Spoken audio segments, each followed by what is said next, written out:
Sure. I agree pretty much with everything that was said here. I think we're all quite aligned and sharing similar experiences of our vision throughout this path.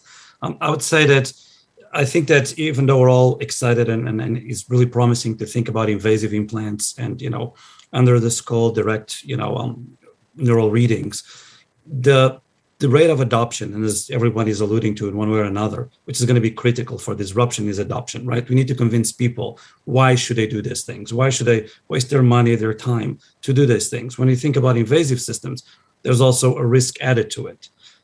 So I think that in many ways, non-invasive technologies, being EEG or other approaches to it, can really help paving the way to, one, normalize more the acceptance of adoption, especially if they're done in a way they can start bringing to the general public the notion of why is this actually good for you? Why is it helpful? If it starts becoming a more general, normalized thing to have like a wearable, I think will lend itself and help.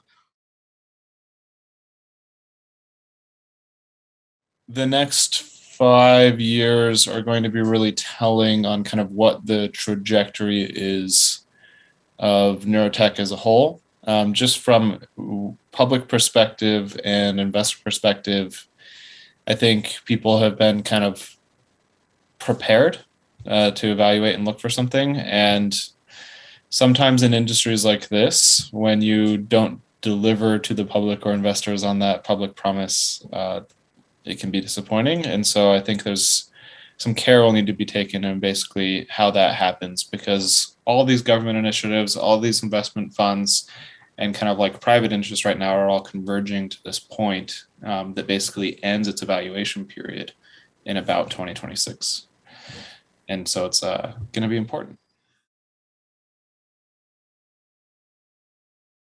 I would say all of us in society, to assuage the pain of what goes on in sectors where you have the early pioneers like you've assembled here, in this conference. I mean, thank God there are people doing what you guys are doing, because it just has to be the case that think about all the pain and agony that neural conditions and problems and severed limbs and on and on and on. Cracking how the brain works and augmenting it because we can do so much is going to relieve so much pain, let alone open up so much potential. Think of all the frictions of how fast we think and how much we would love to control the world around us with more fluidity without all the effort of typing, and even frankly talking is a low bandwidth exercise. What could we do then? I think the potential is just unlimited. It's kind of, having been an early stage venture capitalist, specifically focused on commercializing off the research bench at universities and putting in the first $500,000 to $2 million in a prior life.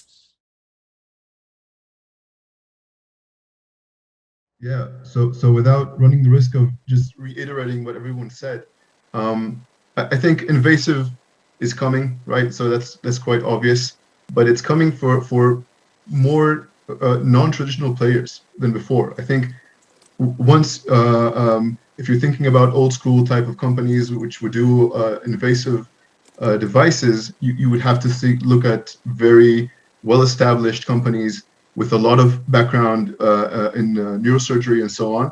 And today you see more companies popping up which don't have such a strong, I would say, background. Even startups working in these types of fields. So I think that's amazing. It offers a lot of hope, I would say, for this field to grow larger and maybe in new ways. But we do need to prepare for the ethical repercussions. There will be many improvements in neurotech, especially from the medical point of view. Medical devices, new devices, and new ways of dealing with mental type of illnesses and diseases.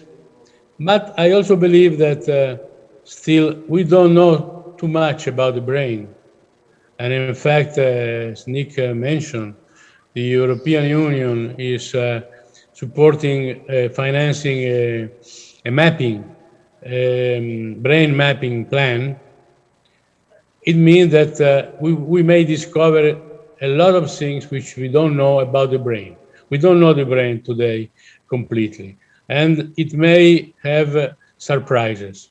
We may have surprises, and I believe that what we may find will be also unexpected. So I believe that in the future we will have much more unexpected